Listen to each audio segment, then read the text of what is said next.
Good morning, students. So, আজি আমি গৈ lecture number 7 পাইছোগে আৰু 7 নম্বৰ lecture আমি NEET exam ঠিক আছে NEET NEET examত আমাৰ তো current electricity chapter আছে current electricity chapterৰ যি questions আহিছে এই questions খিনি আমি ডিসকাস কৰিম ঠিক আছে তো question ডিসকাস কৰাৰ আগতে আমি NEET exam টোৰ বিষয়ে চাই লওঁ যে NEET exam টো হয় কি আসলতে ঠিক আছে NEET exam বুলি ক'লে actually হয় আছে কি National Entrance Cum Eligibility Test ঠিক আছে এই exam টো আসলতে হল কেতিয়াৰ পৰা এই exam টো প্ৰথম স্টাৰ্ট হৈছিল 2013 ত ঠিক আছে 2013 ত স্টাৰ্ট হৈছিল প্ৰথম কিন্তু তাৰ পিছত সুপ্ৰিম কোৰ্টৰ হস্তক্ষেপত NEET exam টো বন্ধ কৰি 2014 আৰু 15 ত আকৌ AIPMT হ'ল তাৰ পিছত 2016 ত মে মাহত আকৌ NEET exam হ'ল আৰু সেন্ট্ৰেল গভৰ্ণমেণ্টে ক'লে যে গোটেই ইণ্ডিয়াৰ কাৰণে এটাই টেষ্ট হ'ব লাগিব কিন্তু সেই কথাটো সেন্ট্ৰেল গভৰ্ণমেণ্টে এক্সামটো কণ্ডাক্ট হোৱাৰ পিছত এনাউন্স কৰিলে তাৰ কাৰণে বহুত ষ্টুডেন্ট এনেকুৱা হৈ আছিল যে ওয়েট কৰি আছিল যে আমাৰ ষ্টেট CEE আছে CEE দিব ঠিক আছে কিন্তু যেতিয়া মানে এটো এক্সাম এপিয়াৰ কৰা নাছিলে নকৰাৰ কাৰণে সেন্ট্ৰেল গভৰ্ণমেণ্টে আকৌ যিখিনি ষ্টুডেন্টে এপিয়াৰ কৰা নাছিলে মে মাহৰ NEET এক্সামটো তেওঁলোকৰ কাৰণে আকৌ 16 জুলাই মাহতে আকৌ এক্সামটো কণ্ডাক্ট কৰিলে দুবাৰ NEET হ'ল কিন্তু সেই সময়ত আমাৰ ষ্টেটৰ সেই সময়ত ক'ব গ'লে এডুকেশ্যন এণ্ড হেল্থ মিনিষ্টাৰ আছিলে মাননীয় হিমন্ত বিশ্ব শৰ্মা ছাৰ তেখেতে সুপ্ৰিম কোৰ্ট এখন পিটিশন ফাইল কৰিলে ফাইল কৰি পেলাই ক'লে যে এক্সামৰ এণ্ড অফ দা টাইমত এটো ডিসিশন দিয়াৰ লগে লগে আমাৰ ষ্টুডেন্টস খিনি হাম্পাৰ হ'ব এডুকেশ্যনত গতিকে 2016 ইয়াৰটো আমাৰ এটো ষ্টেট লেভেলৰ এক্সাম CEE হেতুৱে থাকক আমি 17 ৰ পৰা এজ এ NEET এক্সামৰ কন্ডিশন মানি চলিম সেই হিচাপে সুপ্ৰিম কোৰ্টে অৰ্ডাৰ দিলে দি পেলাই 2016 ত অসমত NEET ভ্যালিড নহয় পেলাই অসমৰ লগতে আৰু পাঁচখন ৰাজ্যত নহল 2016 ত অসমৰ কাৰণে CEE এক্সামৰ পৰা এডমিশনছ হ'ল কিন্তু 2017 ৰ পৰা এতিয়া 2020 লৈকে তো অলৰেডি হ'লেই আৰু এতিয়া আমি ওয়েট কৰি আছো 21 ৰ কাৰণে কিন্তু ইয়াতে আমি কওঁ যে NEET এক্সামটো পাতিব লগা কিয় হ'ল এতিয়া মই বেছি বেলেগৰ কথা নকওঁ যেহেতু মই আসামৰ হয় মই আসামৰ কথা কৈছো যে আমাৰ অসমত এজে হ'ল আমাৰ সদায় মৰমৰ Assam higher secondary education council আছে দুই নম্বৰতে চেন্ট্ৰেলৰ CBSE আছে নেক্সট ISC বৰ্ডো আছে এই তিনিখন বৰ্ডৰ স্কুল আমাৰ তাত ইয়াত আছে আৰু তিনিখন বৰ্ডৰ প্ৰায় 12 ল'ৰা ছোৱালীয়ে পাছ কৰে কিন্তু তিনিখন বৰ্ডৰ কোৱালিটিটো বেলেগ ঠিক আছে যাৰ কাৰণে এতিয়া এটা এক্সাম দিবলৈ সিহঁতে অসমৰ এতিয়া সেই সময়ত CEE এক্সাম কণ্ডাক্ট কৰিছিলে CEE এক্সাম কণ্ডাক্ট কৰোঁতে কি হয় আসাম হায়াৰ ছেকেণ্ডাৰী কাউন্সিলৰ ষ্টুডেন্ট খিনিৰ কাৰণে এজ এ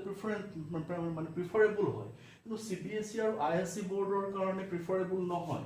আৰু অসমত ইনিও সিট 85% ৰিজাৰ্ভেশন থাকে যাৰ কাৰণে এজ এ হোল ইয়াত CBSE আৰু ISC বৰ্ডৰ ষ্টুডেন্টস খিনিকে আমাৰ কাউন্সিলৰ ষ্টুডেন্টস খিনি বেছি বেনিফিট হয়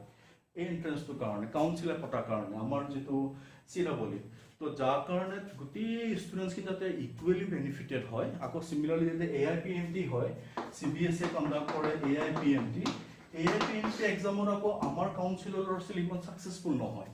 ঠিক আছে যাৰ কাৰণে ওয়ান নেশন ওয়ান এক্সাম কিয় হ'ব নোৱাৰে ঠিক আছে প্ৰতিখন ষ্টেটে বেলেগ এক্সাম পাতে আকৌ সেন্ট্ৰেলে এটা মেডিকেল টেষ্ট পাতে যাৰ কাৰণে গোটেইখিনি যাতে ডিসক্ৰিমিনেন্সিটো অতৰাই পেলাই গোটেই ইণ্ডিয়াৰ ষ্টুডেন্টৰ কাৰণে এটা এক্সাম দিলে যে NEET সবৰ এটা এক্সাম এখনে সিলেবাস তুমি CBSE ত পঢ়া তুমি কাউন্সিলত পঢ়া তুমি ISC ত পঢ়া তুমি পাঞ্জাব নেশনেল বৰ্ডত পঢ়া হাৰিয়ানা বৰ্ডত পঢ়া তুমি যতেই নপঢ়া ঠিক আছে তোমাৰ NCERT টেক্সট বুক সিলেবাস ঠিক আছে টেক্সট বুক আৰু তাৰ ওপৰত আৰু দুটা টপিক এড কৰা থাকে সেই টপিক খিনি সবৰে কাৰণে কমন হৈ আছে যোনে ভালকে পঢ়িব সেই সিট পাব ঠিক আছে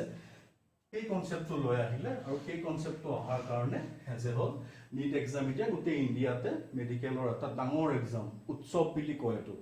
NEET মানে ডাঙৰ এক্সাম ইণ্ডিয়াৰ কাৰণে ইণ্ডিয়াৰ ষ্টুডেন্টস খিনিৰ কাৰণে ক্লাছ 12 এটা কথাটো হ'ল এই NEET এক্সামৰ নিট কোনে দিব পাৰে ঠিক আছে ক্লাছ 12 এক্সাম এপিয়াৰ কৰে ষ্টুডেণ্টে দিব পাৰে আৰু এক্সাম এপিয়াৰ কৰি 4 বছৰ ঠিক আছে কন্টিনিউ 4 বছৰলৈকে মানে 4টা এটেম্প কন্টিনিউ দিব পাৰে নিট ষ্টুডেণ্ট নিট দিবলৈ হলে এটা হাই সেকেন্ডাৰী পাৰ্চেন্টেজ কিমান লাগে জেনাৰেল কেটেগৰীৰ কাৰণে as a whole 50% লাগে নিট দিবলৈ হলে দে বাৰে বাৰে মন কৰিবা এই বস্তুটো মন কৰিবা জেনাৰেল কেটেগৰীৰ কাৰণে 50% লাগে পাৰ্চেন্টেজ মই কিমান ক'লো 50 লাগে ন পাৰ্চেন্টেজ কিমান লাগে 50 জেনাৰেলৰ কাৰণে পাৰ্চেন্টেজ 50 লাগে ঠিক আছে লাগে তাৰ পিছত কিন্তু তুমি জেনাৰেলত তুমি as a whole নিট দিব পাৰিবা কিন্তু আসামৰ কাৰণে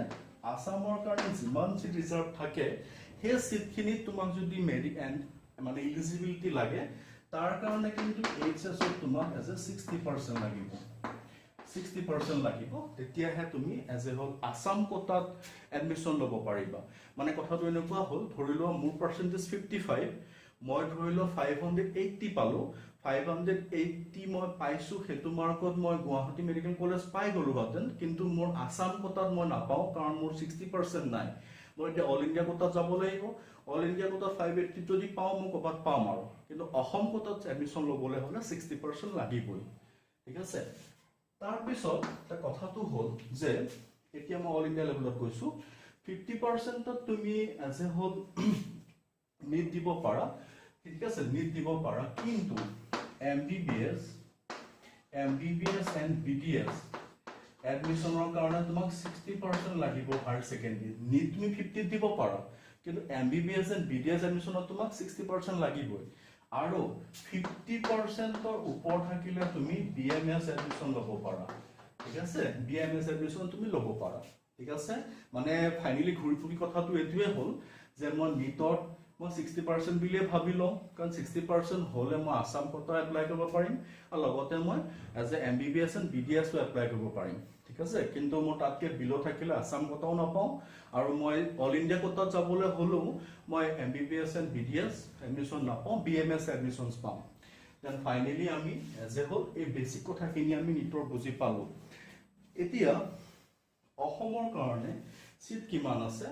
একচুয়ালি ক'বলৈ গ'লে আমাৰ অসমৰ কাৰণে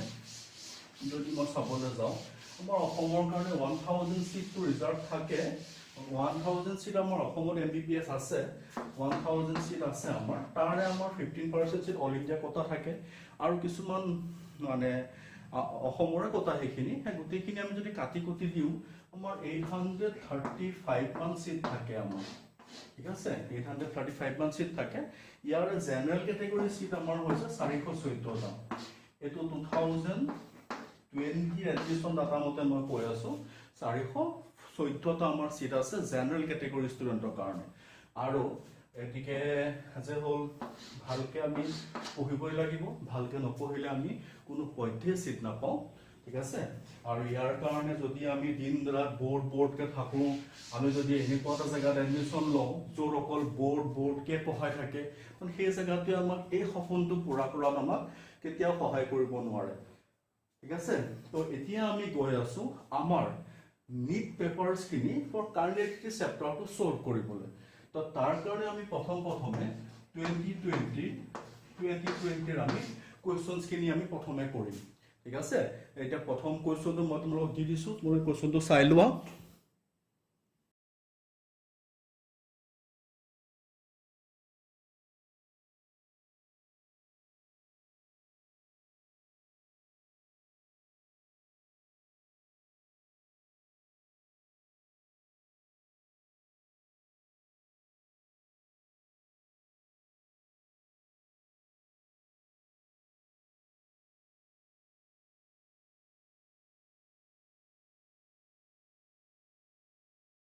কোৱেশ্চনটো সোৱাৰ পিছত আমি দেখিছো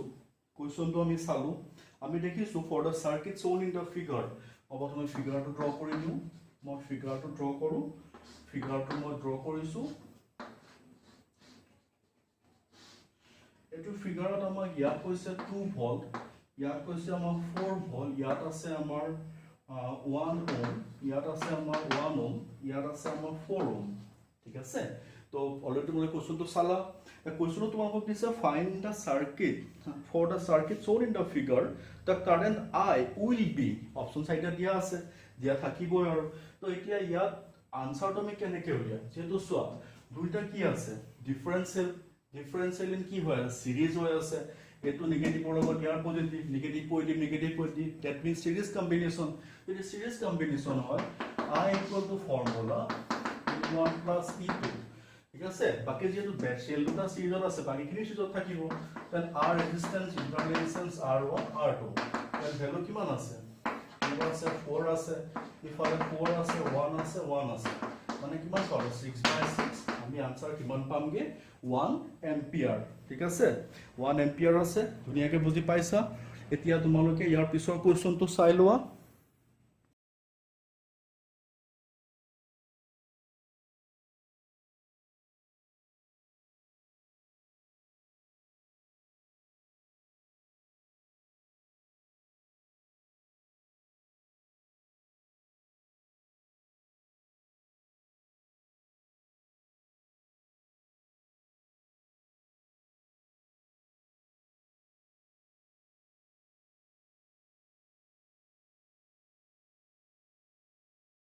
পিছৰ কোৱেশ্চনটো চাওঁতে আমি দেখিছো two solid conductors are made up of same material বস্তু মনত ৰাখিব তো same material বুলি ক'ব দুডাল ওৱাৰ কৈছে না দুডালৰ rho 1 rho 2 ধৰি ললো হা resistivity I have same length to same বুলি ক'লে L1 L2 same হ'ব and same resistance R1 and R2 বুলি ক'লে ঠিক আছে one of them have a cross-sectional area is A1 and other one is A2 ঠিক আছে তো by question book খুদিছে the ratio of A1 by A2 simple কথা या তুমি ইনে রেজিস্ট্যান্স মানে কি জানা R equal to rho L by A তুমি জানা কিন্তু by question তোমাক কি কৈছে দুটা রেজিস্ট্যান্স সমান বুলি কৈছে R1 equal to R2 পুরা বুজি আছা ডাউট নাই R1 কিমান আছে rho 1 L1 by A1 equal to ইয়াৰ কাৰণে কিমান হ'ব rho 2 L2 by A2 by question equal তেনে হলে A1 by A2 equal to কিমান হ'ব 1 তেনে হলে আমাৰ ৰেশিও কিমান পালোগে আমি 1 পালো দুনিয়াকে বুজি পাইছা ডাউট নাই সাকে ইয়াৰ পিছৰ কোৱেশ্চনটো এপাক ভালকে চাই লোৱাচোন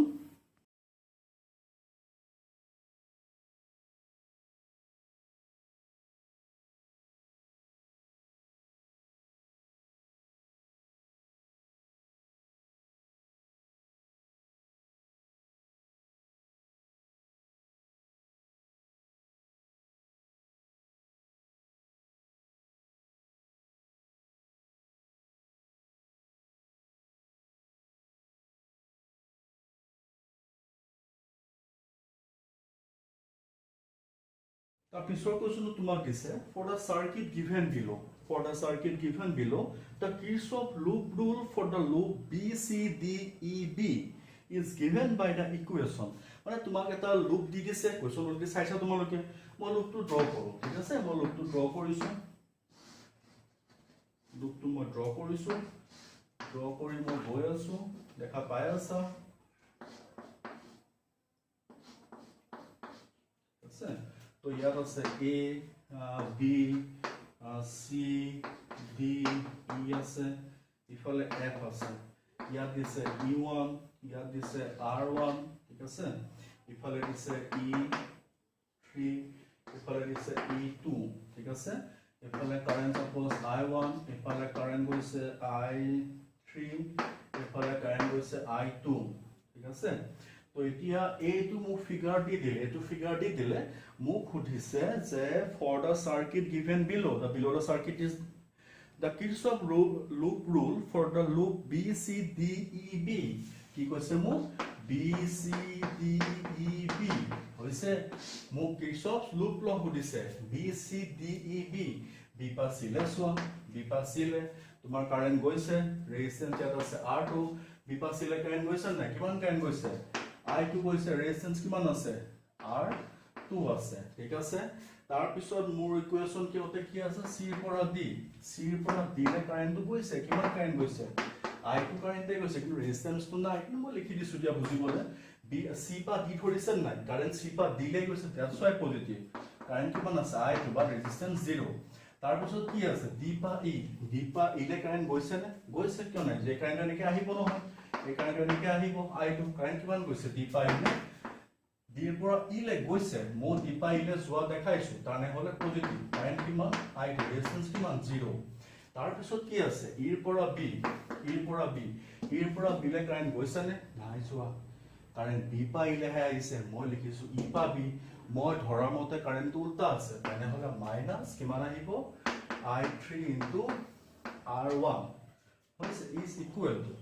এতিয়া মই কাৰেণ্ট এনেকে ধৰিছো এনেকে সি পা দি ধৰিছো সি পা দিলে কাৰেণ্ট আহিছে পজিটিভৰ সময় নিগেটিভ দি ওলাইছে মানে নিগেটিভ E2 হৈ আছে তাৰ পিছত ডিৰ পৰা ই লে পজিটিভ নিগেটিভৰ সময় পজিটিভ দি ওলাইছে দ্যাট মিন্স পজিটিভ E3 হৈছে তেনে হলে I2 R2 এখিনি I3 R1 ঠিক আছে is equal to minus E2 E3 already equation ইয়াতে ওলাল মই কৰিহে দেখাইছো আৰু বুজি পাবা I2 I3 R1 ইয়াক ভিতৰলৈ আনা plus E2 E3 is equal to 0 ঠিক আছে এতিয়া তোমাৰ হাতত যেটো কোৱেশ্যন মই দেখাইছিলো কোৱেশ্যন মতে তুমি চোৱাছো মেডিসিন না ইকুৱেশ্যন কোৱেশ্যন মতে ইকুৱেশ্যন এটো ইকুৱেশ্যন গপলে কাৰেক্ট হ'ব ঠিক আছে টাৰ্মটা উল্টা হ'ব পাৰে প্লাস মাইনাস মিলাই চালে হ'ল ঠিক আছে ধুনীয়াকৈ বুজি পাইছা এতিয়া ইয়াৰ পিছৰ কোৱেশ্যনটো এবাৰ ভালকৈ চাই লোৱাচোন সবে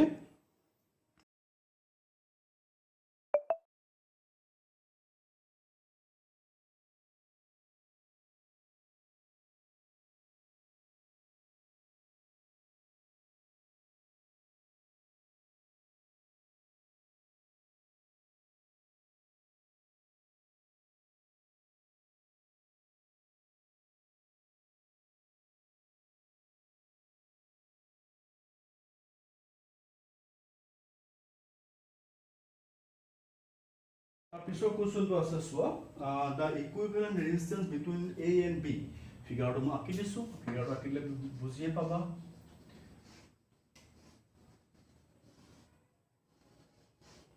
ইয়াত তোমাক A দিছে ইয়াত তোমাক B দিছে আৰু তোমাৰ ইয়াত তোমাক আউটাৰ ৰেজিস্ট্যান্স দিছে ঠিক আছে ইয়াত তোমাক দিছে 4 ওহম ইয়াত দিছে তোমাক 8 ওহম ইয়াত দিছে 4 ওহম ইয়াত দিছে তোমাৰ 8 ওহম দেন এটো কৰিবলৈ কি আছে আৰু এটা সিৰিজত আছে তাৰ লগত ই প্যাৰালেল তাৰ লগত এটা সিৰিজত মই কৰি দিছো বাৰু এটো কোৱেশ্যনটো আছে তেন ওপৰত তোমাৰ কিমান আছে 4 কিমান আছে 12 ওহম তাৰ তলত কিমান আছে তাৰ তলত ইয়াত তোমাক দিছিলে বাই কোৱেশ্যন 6 ওহম ঠিক আছে 6 ওহম এনে তো 6 ওহম আছে 6 ওহমৰ লগত এফালে ৰেজিস্ট্যান্স লাগি আছে A আছে এফালে লাগি আছে B আছে এফালে 4 ওহম এফালে কিমান 8 ওহম হৈছে তেনলে 12 আৰু 6 কিমান হ'ব 1/12 1/6 কিমান হৈ আছে 4 আহি আছে ঠিক আছে যদি 4 আহি আছে মানে ইয়াৰ পইণ্টে ইফালে যদি মই চাও হৰতা মিলি পেলাই 4 ওহম হৈ আছে আৰু ইফালে 8 ওহম হৈ আছে ইফালে 4 ওহম হৈ আছে তো এটা তিনিটা কি আছে সিৰিজত আছে মানে থাকিলে কিমান পাবগে 16 ওহম পাবা ঠিক আছে আনসাৰ মিলাই চাবা ধুনীয়াকৈ ওলাব এতিয়া আমি এটা বস্তু বুজিলো যে 2020 যিখন নিট পেপাৰ আছিল তাৰ পৰা নিট কোৱেশ্যনত এজ এ নিটত কাৰেণ্ট ইলেক্ট্ৰিচিটি কিন্তু 4টা কোৱেশ্যন আহিছে 4টা কোৱেশ্যন 16 মাৰ্ক য'ত ল'ৰা-ছোৱালী আমাৰ ওচৰলৈ আহে স্যাৰ ফিজিক্সৰ মই জানা তেনে 80 90 পালে হ'ল মোৰ ওবিসি কোটা আছে স্যাৰ মই 450 পাই যাম মইতো বায়োলজি স্যাৰ 300 প্লাস পামেই স্যাৰ ফিজিক্সত জানা তেনে 80 90 উলিয়াই দিও আৰু 80 90 উলিয়াবলৈ হলে এটা চেপ্টাৰ 16 মাৰ্ক ইয়াৰ পৰাই আছে কিনো টান চেপ্টাৰ ধুনীয়াকৈ লেকচাৰ্ছ এটা চাই লৈ ভালকৈ নোটছখিনি পঢ়িলে এই 16 মাৰ্ক ধুনীয়াকৈ আহিব 4টা কোৱেশ্যনছ গতিকে 2020 আমাৰ 4টা কোৱেশ্যন আছিলে আমি ধুনীয়াকৈ চালো ভালকৈ এতিয়া আমি 2019 যি কোৱেশ্যনছ আছে 19 কোৱেশ্যনত যাওঁ ঠিক আছে 19 কোৱেশ্যনত যাওঁতে কোৱেশ্যন তোমালোকক মই দি দিছো এপাক চাই লোৱা কোৱেশ্যন তোমালোকে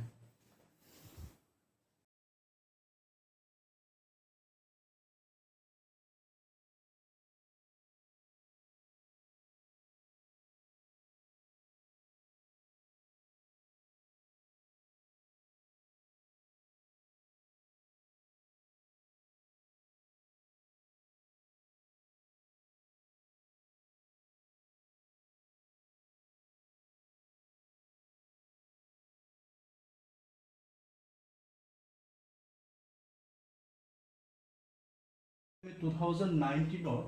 এতিয়া আমি 2019 কোৱেশ্চনটো চালো প্ৰথম কোৱেশ্চন তোমাক আহিছে দুটা ফিগাৰ দিছে ফিগাৰ দুটা মই ইফালে আঁকি দিছো তোমাক ফিগাৰ দুটা দিছে ইয়াত v1 আছে ইয়াত তোমাৰ তো আছে ইফালে আনিছে ইফালে তোমাক 10 ভোল্টৰ এটা বেটাৰী দিছে আৰু তাৰ লগত ইফালে a1 আছে ইফালে আনিছে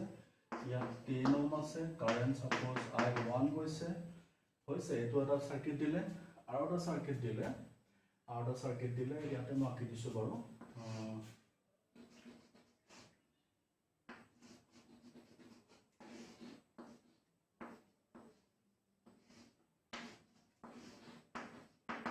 এটো আছে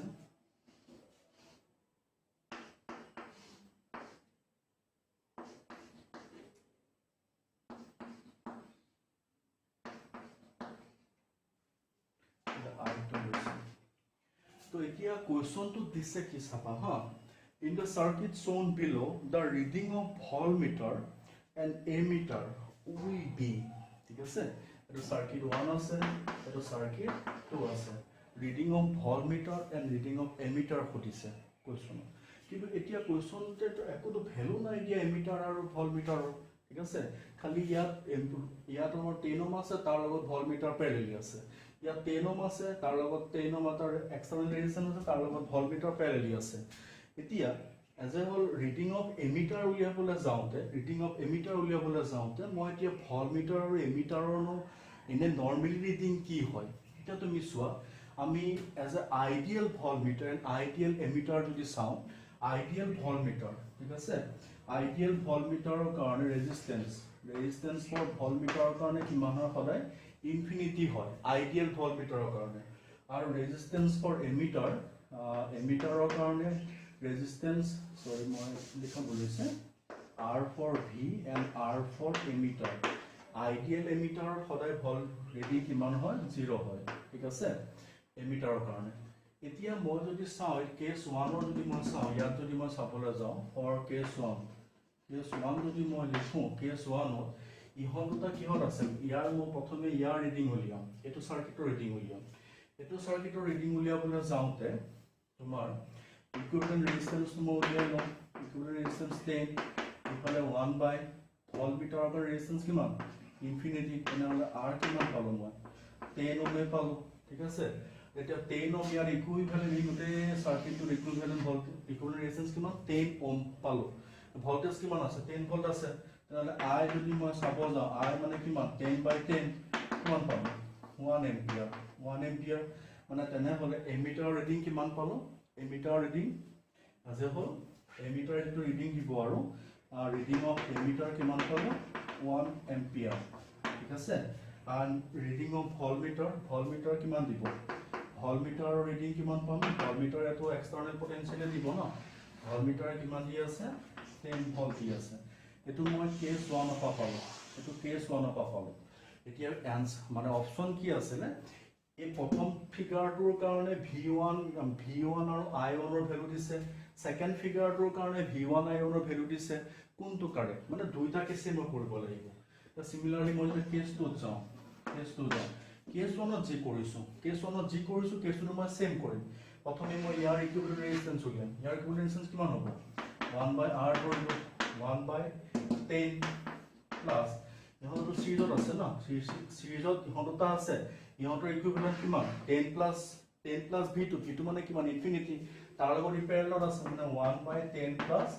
ইনফিনিটি কিন্তু ফাইনালি কি 0 হ'ব 0 হলে r কিমান হ'ব 10 ভোল্ট 10 ওহম হ'ব তেনে I কিমান হ'ব ভোল্টেজ কিমান দি হৈছে 10 ৰেজিস্ট্যান্স কিমান আছে 10 কিমান পাম 1 এম্পিয়াৰ পাম তেনে ৰিডিং অফ এম্পিয়াৰ মানে এজ এ হোল এমিটাৰ কিমান 1 and reading of voltmeter কিমান 10 ভোল্ট তেনেহলে ফিগাৰ 2 ভ্যালু আৰু ফিগাৰ 1 ৰ ভ্যালু সেম নহয় জানো ফিগাৰ 1 আৰু ফিগাৰ 2 দুইটাৰে মানে এমিটাৰ ৰিডিং আৰু ভোল্টমিটাৰ ৰিডিং দুইটাৰে সেম তেনেহলে যেটো অপচনতে i1 i2 আছে আৰু যেটো অপচনত v1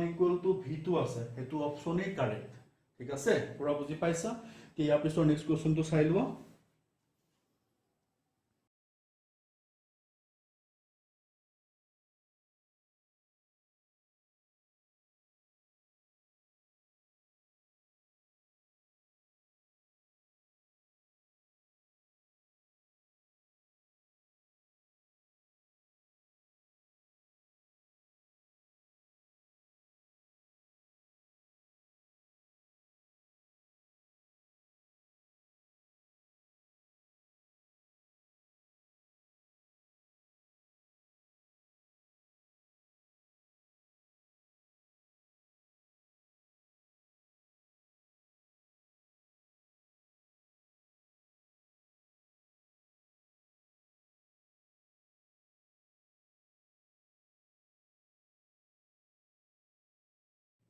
কুৱেশ্যনটো চালা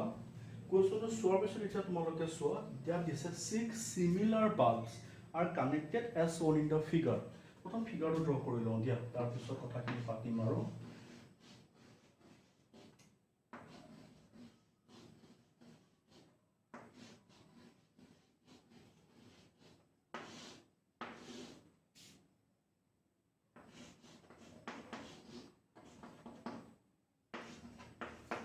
এইখিনি A side কৈছে এইখিনি B side কৈছে ঠিক আছে ইয়াত কৈছে 6 similar bulbs এটো ফিগাৰ এতিয়া কৈছে figure with a DC source of EMF E and zero internal resistance year internal resistance bulb বিলাকৰ একো নাই বুলি কৈছে এতিয়া কৈছে আমাক ratio of power consumption by the bulbs লাগে ঠিক আছে ratio of power consumption by the bulb লাগে কিন্তু ratio উলিয়াবলৈ হলো তো কন্ডিশন দুটা লাগিব কন্ডিশন কি দিছে all first condition দিছে all are glowing মানে সব বাল্ব জ্বলি আছে যদি সব বাল্ব জ্বলি আছে ইয়াত মই কেস 1 ৰ কাৰণে চাও কেস 1 সব বাল্ব জ্বলি আছে না যে সব বাল্ব জ্বলি আছে তাক মই এনেকুৱাকে ড্ৰ কৰিছো এটো প্ৰথম কেসটো মই এনেকে ভাগ কৰি লৈছো একে কথাই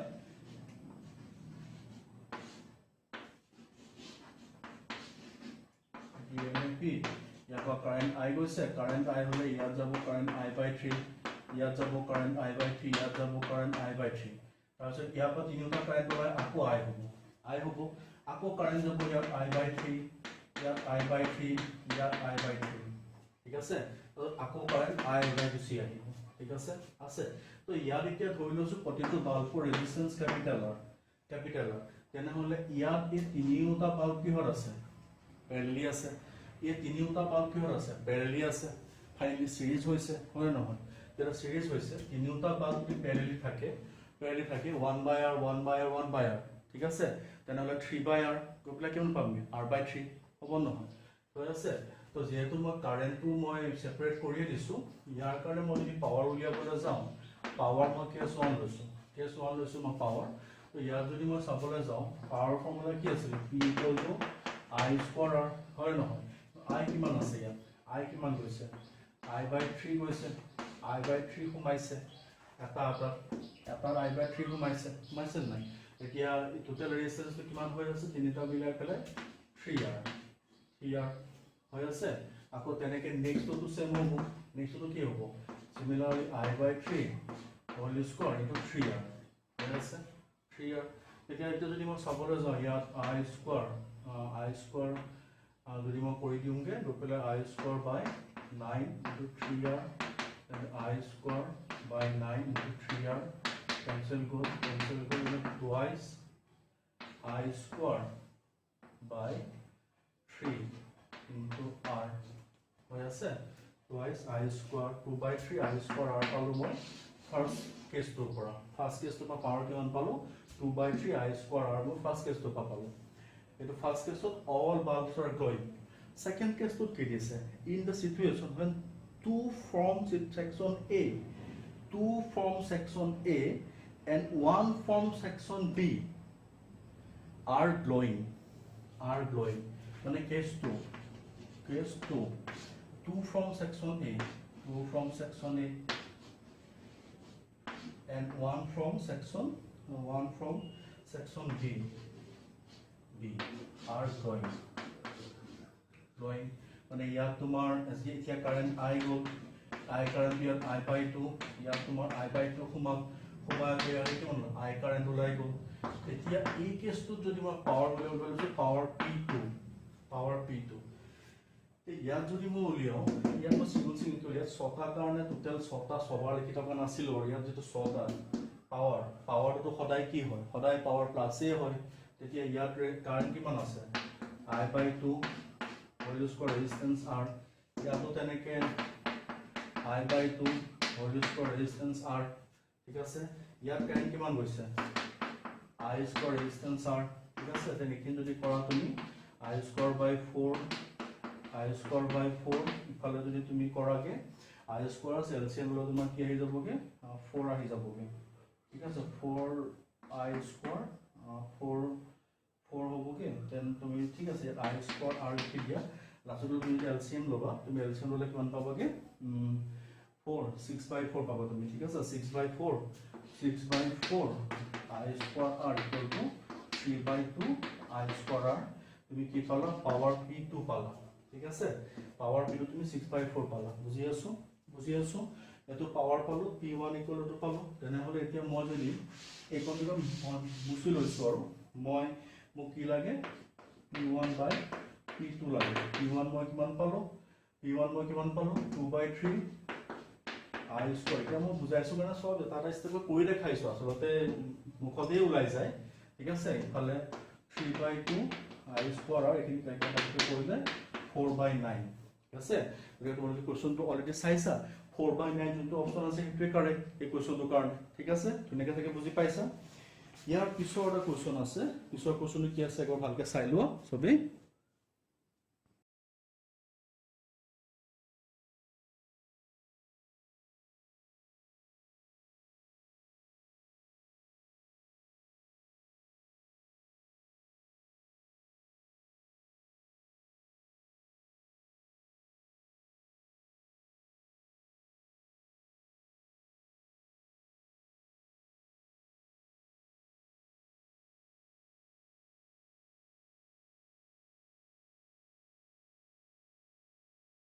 কোৱেশ্চনটো চাই পেলাই চাগে গমেই পালা মোক দৰকাৰে নাই এতিয়া ইয়াত তোমাৰ কোৱেশ্চন দিছিলে which of the following act as a circuit protection device আমি ক্লাস 10 তেই পাইছিলো যেতিয়া আমি কাইনেটিক পঢ়িছিলো তাত আছিল ফিউজ ইয়াৰ অপচন দিছে সাৰ্কিট প্ৰটেকশন ডিভাইস হিচাপে কি ইউজ কৰো fuse conductor inductor switch then conductor inductor তো ইম্পসিবল সুইচে সাৰ্কিট ৰান হে কৰায় ঠিক আছে তেনে হলে বাকি থাকিল কি যে হল আমাৰ ফিউজ ঠিক আছে ফিউজে কি কৰি আছে আমাৰ কাৰেন্ট ফ্লো কৰাই আছে দেন কি হ'বগে ফিউজ ঠিক আছে বুজি পাইছো তো এতিয়া আমি 2018 ৰ পেপাৰত গৈছো 2018 ৰ পেপাৰখন ভালকে চাই লোৱাচোন সবে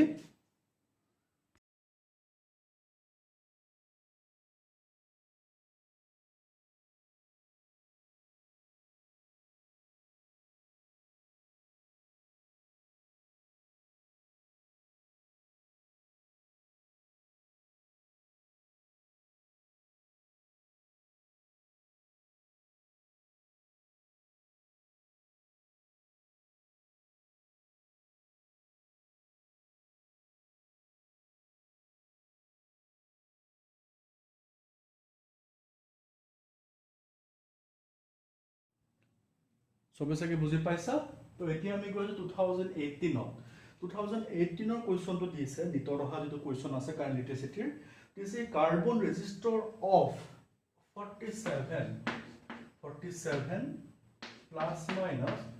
4.7 কিলো ওম ঠিক আছে এটা কিলো ওম বুলি দিয়া লগে লগে আছে 47 into 10 to the power 3 plus minus 4.7 into 10 to the power 3 হৈ আছে না meaning to এটোৱে হ'ল 1047 into 10 to the power 3 is equal to এটো যদি সামো কিমান পাম 400,700 ঠিক আছে মানে এটো 10 to the power 3 plus minus এই ভ্যালু তো ইয়াৰ কিমান হৈ আছে 10% 10% হ'ব gold silver necklace gold hole 5% silver hole 10% no color hole 20% then e তোমার কি দি আছে silver ইয়া তোমার পাওয়ার কিমান আছে 3 আছে যদি পাওয়ার 3 থাকে b b রয় r o সাই নম্বৰ কি আছে অৰেঞ্জ ঠিক আছে অৰেঞ্জ বাকি তাৰ পিছত তুমি গমে পালা গপলে কিমান হ'বগে আছে হল এটো কি পাই আছো ইয়েলো এটো কি হৈ আছে ভায়োলেট বুজি পাইছা কেনেকৈ উলিয়াই লয় একেবাৰে ইজি আমি এটা কি পঢ়িছিলো আমি তোমাক এই কালাৰ এটা কৈ দিছিলো এটো উলিয়াব দিছিলো এটো কৈ দিছে কালাৰ কোডটো উলিয়াব দিছে সিম্পল একেবাৰে ইজি ইয়াৰ পিছৰ কোৱেশ্চনটো একবাৰ ভালকে চোৱাচোন সবে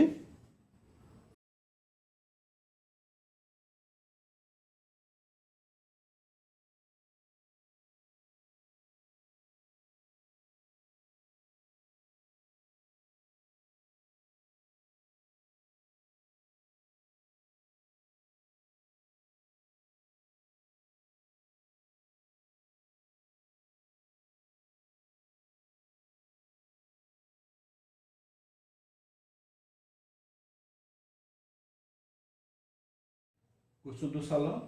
তাত দিছে a set of n equal resistors of values r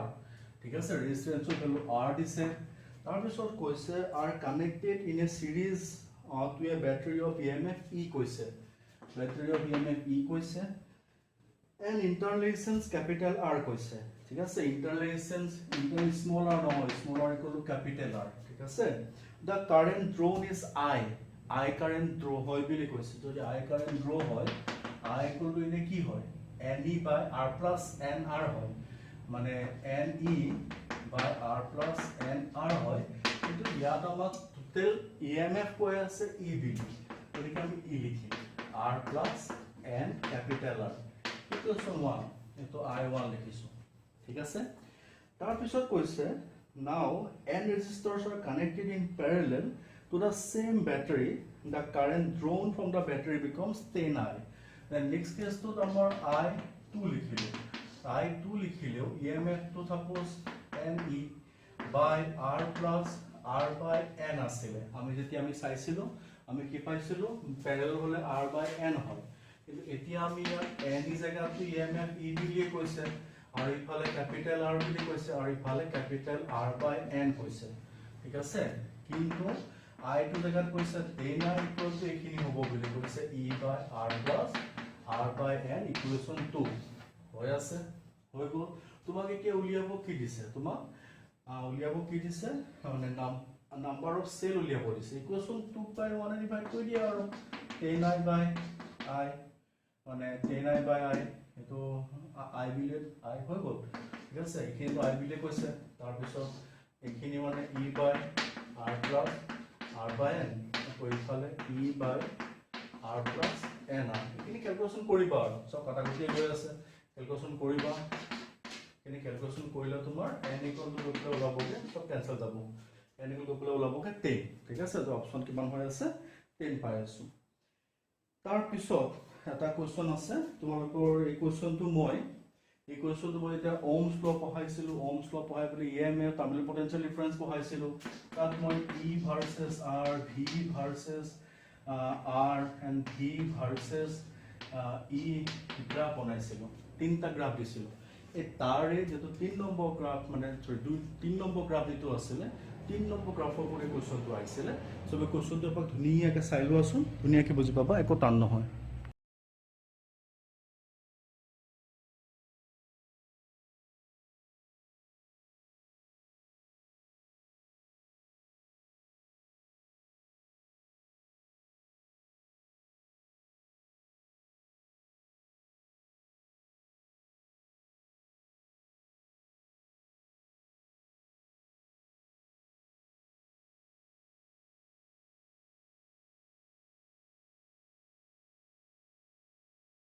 Question to sobe saisa. Question to dia ase battery consists of a variable n of identical cells having interrelations R which are connected in series. The connected in series. Then expression for I kiman hobo? I equal to NE by R plus NR. Eto ki hoy ase? Question to ako bar koisu battery consists of n variable identical cells having interrelations R which are connected in series eto hobo like expression I equal to series of thakile tamso logote koise the terminals of the battery are short circuited terminal of the battery are short circuited je terminal kini short circuit kora thake tene hole due to short circuit capital R equal to ki hoy 0 hoy short circuit tene hole I equal to kiman pam je NE by NR equal to কি পাই আছো E by R ঠিক আছে কি হৈ আছে E by R যদি E by R হয় তেনে হলে I equal to E by R to কি হয় ব্যাটারি সেল এটাৰ EMF হে আছে কাৰণ শৰ্ট সাৰ্কিট হৈ আছে কাৰেন্ট পাসে নাই হোৱা আৰু ইন্টারনালেশন ক্ষেত্র থাকে তেনে হলে I equal to কি পাবো কনস্ট্যান্ট যদি কনস্ট্যান্ট পাও তাহলে মই যদি গ্রাফ বনাব দিয়ে গ্রাফ কি হ'ব কারেন্ট কনস্ট্যান্ট থাকিব যিমানে নহওক কারেন্ট কনস্ট্যান্ট থাকিব মানে নাম্বাৰছ বাহি নাথাকক সেলৰ ঠিক আছে তো ফাইনালি এই গ্ৰাফটো হ'বগে সেই কোৱেশ্চনটোৰ কাৰণে তাৰ পিছৰ কোৱেশ্চনটো এবাৰ ভালকৈ চোৱা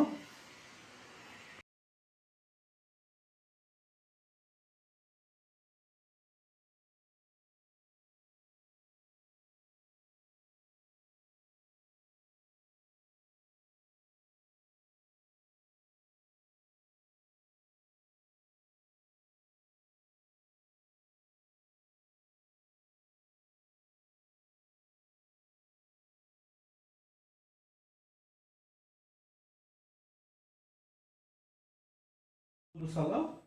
তো আমি 2017 টো ফার্স্ট কোশ্চেন আছে ফার্স্ট কোশ্চেন মই চাব দিলো সবকে সবে চালা তাত তোমাক এটা সার্কিট ডায়াগ্রাম দিছে সার্কিট ডায়াগ্রামটো তোমাক সুধিছে কাৰেন্টৰ এক্সপ্ৰেছ কাৰেন্ট কিমান হ'ব সুধিছে ঠিক আছে তো তুমি সাৰ্কিট ডায়াগ্ৰামটো অকণ ভালকৈ চাই লোৱা সাৰ্কিট ডায়াগ্ৰামটো মই ড্ৰ কৰি দিছো তোমাক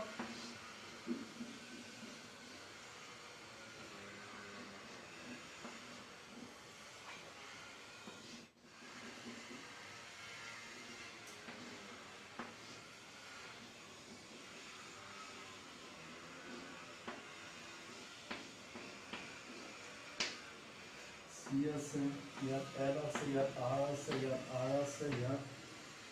L আছে ইয়াত R এটাও আছে R আছে এটো কি হৈ আছে ইয়াত পজিটিভ নেগেটিভ EMF আছে ইয়াত আছে ঠিক আছে এটা ফিগাৰটো এটো দিলে কোশ্চনটো কি দিছে figure shows a current figure shows a circuit that contains three identical resistors with resistance 9 ohm ইয়াত resistance দিছে 9 ohm দিছে 9 ohm দিছে ঠিক আছে আৰু দিছে two identical inductors with inductance দিছে and identical battery of EMF দিছে then current I through the battery just after the switch close is the switch to open হৈ আছে না switch to open হৈ আছে ইয়াত then current flow নাই হয় the switch to close কৰি দিবা close কৰি দিলে problem তো কি হ'ব is a inductor আৰু is a capacitor আৰু এই inductor ইহঁতৰ মাজৰ AC কাৰেন্ট আছে DC কাৰেন্ট কেতিয়াও নাযায় যে DC কাৰেন্ট যাব ইহঁত কি হ'ব ইনফাইনাইট ৰেজিস্ট্যান্স ফৰ্ম কৰে ইনফাইনাইট ৰেজিস্ট্যান্স ফৰ্ম কৰাৰ লগে লগে এফালে কাৰেন্ট যাবই নিদিয়ে যেটা যাবই নিদিব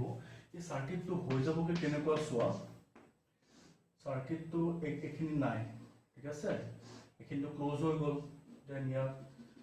ৰেজিস্ট্যান্স ওপেন হৈ গ'ল ইয়াৰ ৰেজিস্ট্যান্স আহিল এটো ইয়াৰ লগত মিট কৰিলে এটো ৰেজিস্ট্যান্স আহিল ইয়াত ওপেন হৈ থাকিল ইয়াত হি ওপেন হৈ থাকিল ইয়াত ঠিক আছে তেনেহলে এটো ব্ৰাঞ্চৰ কামেই নাই এটো ব্ৰাঞ্চৰ কামেই নাই থাকিল অকল এটো ৰেজিস্ট্যান্স R এফালে আছে EMF তাহলে R একৰো কি পাবি E বাই R বাই কোৱেশ্চন EMF কিমান দিছে EMF তোমাক দিছে 18 ভোল্ট ৰেজিস্ট্যান্স ইয়াত তিনটা ৰেজিস্ট্যান্স আছে বুলি কৈছিল তিনটা ৰেজিস্ট্যান্স আছে কিন্তু এটো ওপেনত আছে তাই এটো তো কামেই নাই থাকিল অকল ইয়াৰ লগত কি হয় সিম্পল কানেকশন হৈ আছে 9 ওহম ইলেক্ট্ৰন পাবি 2 এম্পিয়াৰ কি পাবগে মই কাৰেন্টৰ এক্সপ্ৰেছন পালো কোনটোৰ পৰা এই ফিগাৰটোৰ পৰা পালো ধুনীয়াকৈ চাগে বুজি পাইছা ঠিক আছে তাৰ পিছৰ কোশ্চনটো একবাৰ সবে চাই লোৱা ভালকে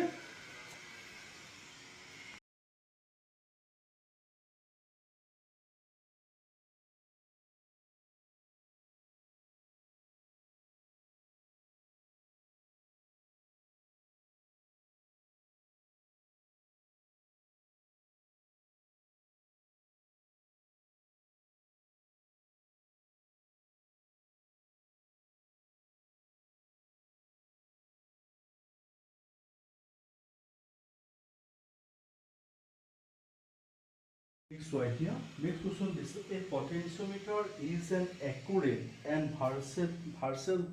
versatile device to make identical measurement of EMF because method involved. আমি যেতিয়া potentiometer পঢ়িছিলো potentiometer পঢ়োতে মই কৈছিলো যে potentiometer থ্ৰুদি accurate measurement কৰিব পাৰো কিয় measurement কৰিব পাৰো আমি কি কৈছিলো accurate measurement কিহৰ কাৰণে কৰিব পাৰো যেতিয়া potentiometer এনেকুৱা ডিভাইস য'ত কাৰেন্ট ফ্লো নহওতে কাৰেন্ট ফ্লো নহয় মানে তাৰ পৰা চাৰ্জ ওলাই অহা নাই মানে ব্যাটাৰী যিমান চাৰ্জ ষ্টৰ হৈ আছে মানে যিমান আছে পটেনশিয়াল সিমান পটেনশিয়ালি মেজাৰ কৰিব পাৰে মানে ফাইনালি কি মেজাৰ কৰি দিব পাৰে EMF মেজাৰ কৰি দিব পাৰে তেনেহলে EMF মেজাৰ কৰি কিয় দিব পাৰে কাৰণ কাৰেন্ট ফ্লো নোহোৱা কন্ডিশনত মেজাৰমেন্ট কৰে কাৰণে যে অপচন দিছে The potentiometer is an accurate and versatile device to make electrical measurement of EMF because option it is cells to থাকিবই লাগিব হেতুলো কি কথা আছে potential gradient হেতুটো constant term নে cancel যায় তাহলে থাকে a condition of no current flow through the galvanometer and next was a combination of cells galvanometer and resistance এটো সার্কিট বনাওতে লাগিবই তেনেহলে থার্ড নম্বৰ অপশনটো কি আছে condition of no current flow through the galvanometer which is correct ঠিক আছে ধুনীয়াকৈ বুজিছা তাৰ পিছৰ কোশ্চনটো ভালকৈ চোৱা এপাক ধুনীয়াকৈ বুজি পাবা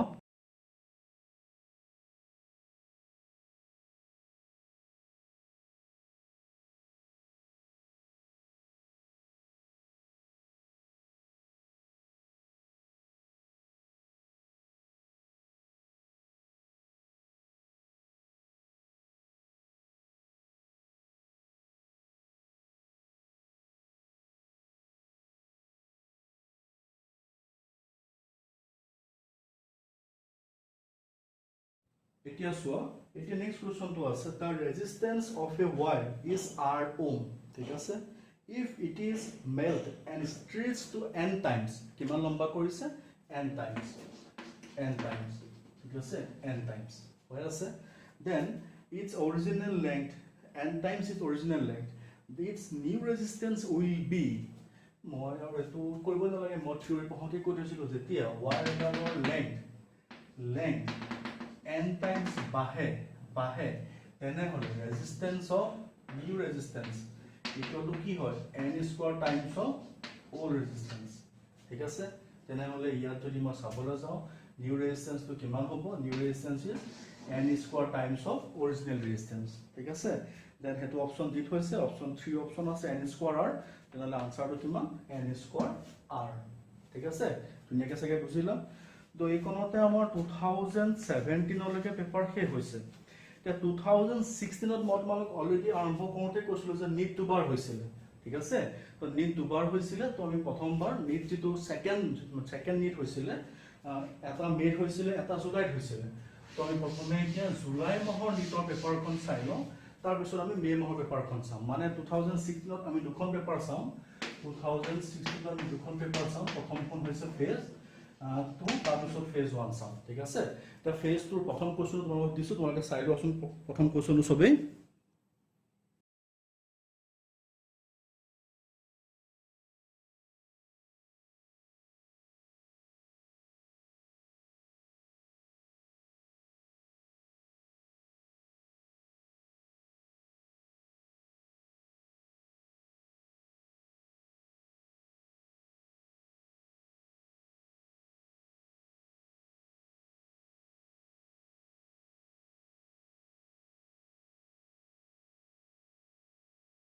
তো নিট 2016 of phase 2 প্ৰথম কোৱেশ্চনটো আছে the potential difference VA minus VB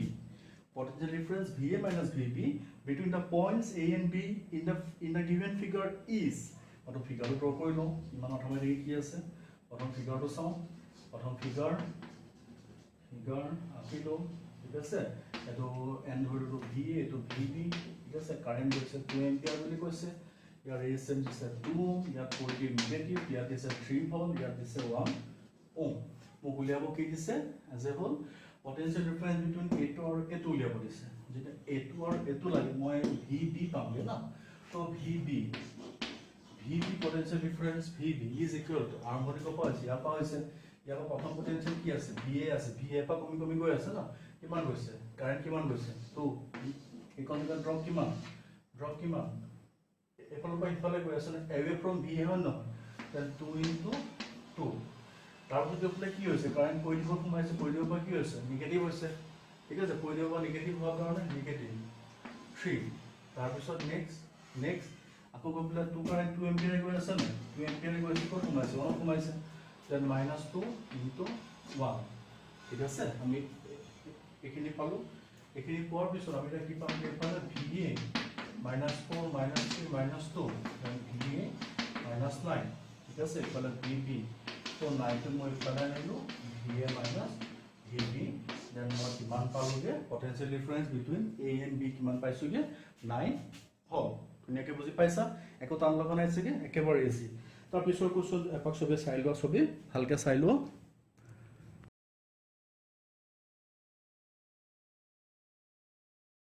তাৰ পিছতে আমাৰ সেকেন্ড কোৱেশ্চনটো আছে মানে সেকেন্ড কোৱেশ্চনটো দিছে এ ফিলামেন্ট অফ বাল্ব বুলি দিছে ফিগাৰটো দি দিছে ফিগাৰটো মই আঁকি দিছো ফিগাৰটো আঁকিছো প্ৰথমে তাৰ পিছত এইখিনি চাই আছো 230 ভোল্ট আছে এই বাল্বটোৰ লগত এপ্লাইড হৈছে তোমাৰ filament of bulb main supply is to ইয়াত আছে 100 ভোল্ট আৰু ইয়াত আছে তোমাৰ 230 প্লাস 130 ভোল্ট 130 ভোল্ট এটো ৰেজিস্ট্যান্স তোমাৰ R এটো এই ফিলামেন্ট ডালৰ মোক কি লাগে ফিলামেন্ট ডালৰ মোক ৰেজিস্ট্যান্স লাগে ফিলামেন্ট ডালৰ ৰেজিস্ট্যান্স R বুলি মই ধৰি থৈছো ঠিক আছে এতিয়া ফিলামেন্ট ডালত মোক ৰেজিস্ট্যান্স যদি উলিয়াব দিয়ে তা ফিলামেন্ট ডালত ভোল্টেজ কিমান আছে V equal to IR formula for the filament কাৰণে কৰি আছে for the filament then V কিমান আছে 130 আছে V V130 আছে, কিন্তু এটা কারেন্ট কিমান আছে, কারেন্টটো কিমান আছে মই নাজানো, কারেন্ট I ইনটু R আছে ন। এতিয়া মোক কারেন্ট লাগিব, কারেন্ট উলিয়াবলৈ যাওঁতে কাৰেন্টৰ ফৰ্মুলা উলিয়াবলৈ যাওঁতে I ইকুৱেল টু আমাক পাৱাৰ ইকুৱেল টু কি আছে, পাৱাৰ ইকুৱেল টু ফৰ্মুলা কি আছে, power equal to VI formula আছে পাৱাৰ ইকুৱেল টু। তো এতিয়া I ইকুৱেল টু মই ইয়াৰ পৰা যদি উলিয়াই দিম পাৱাৰ বাই ভল্টেজ, পাৱাৰ কিমান দিছে 500 আছে, ভল্টেজ কিমান দি থৈছে, বাল্বটোত ভল্টেজ কিমান দি থৈছে, বাল্বটোত ভল্টেজ 100 ভল্ট লাগি থৈছে। তো বাল্বটোত কাৰেণ্ট কিমান সোমাইছে 5 এম্পিয়াৰ কাৰেণ্ট সোমাইছে। তো বাল্বটোত যিমান কাৰেণ্ট সোমাব সিমান কাৰেণ্টেই সেইটো মাজতে যাব, কাৰণ চিডত আছে নাই, চিডত আছে। ইয়াত 500 ৱাট ইয়াত দি থৈছে, কিন্তু ইয়াৰ ভল্টেজ 100 ভল্টে আছে, কিন্তু ইয়াৰ মাজেৰে যিমান কাৰেণ্ট যাব সেই কাৰেণ্টটো ইয়াৰ মাজেৰে যাব, হয় নহয়। তেনেহ'লে ইয়াৰ কাৰেণ্ট যদি 5 এম্পিয়াৰ হয় ইয়াৰো কাৰেণ্ট 5 এম্পিয়াৰে হ'ব। তেতিয়াহ'লে কাৰেণ্ট কিমান 5 এম্পিয়াৰ, ৰেজিষ্টেন্স কিমান R, R ইকুৱেল টু কিমান পালোঁ মই 130 বাই 5, এইটো কিবা এটা ওলাব, কিমান হ'ব 25 26 ওলাই যাব, 26 ওলাব আনচাৰ। ঠিক আছে, এবাৰ ভালকৈ চাই ল'বা, ধুনীয়াকৈ বুজি পাবা, একো টান নহয়, একদম ইজি হয়। তাৰপিছৰ কুৱেশ্যনটো একপাক চবেই চাই লোৱা।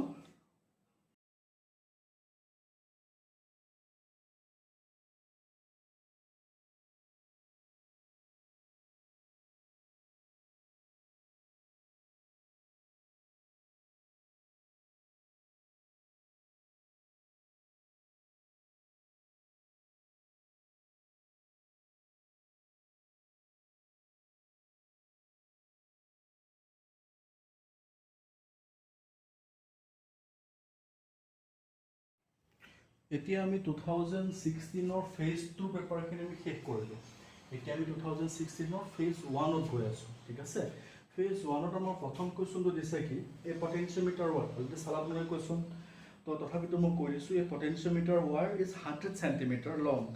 and a constant potential difference of the material across it. Two cells are connected in series. Two cells connected in series, first to support one another and then in opposite direction. First to support one another. That means one another means E1 plus E2.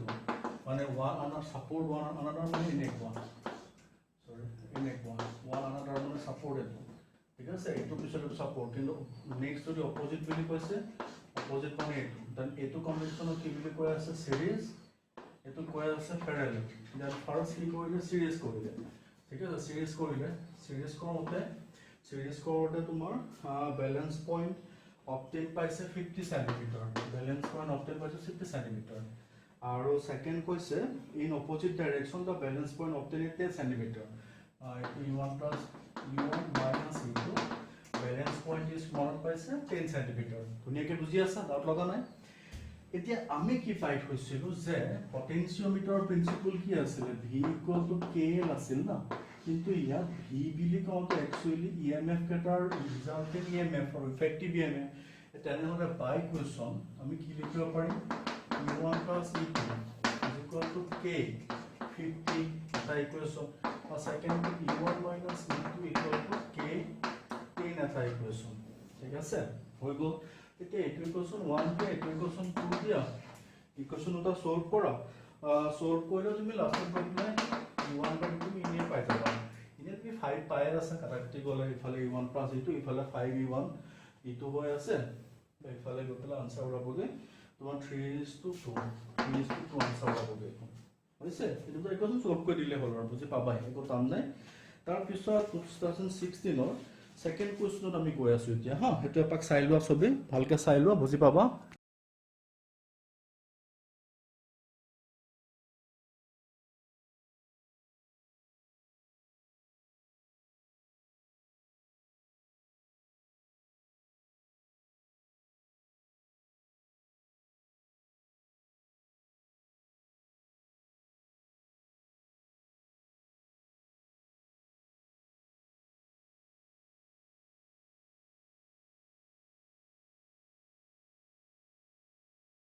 ইয়াৰ পিছৰ কুৱেশ্যনো দিছে, মই দেখিছোঁ, the charges flowing through a resistor R varies with time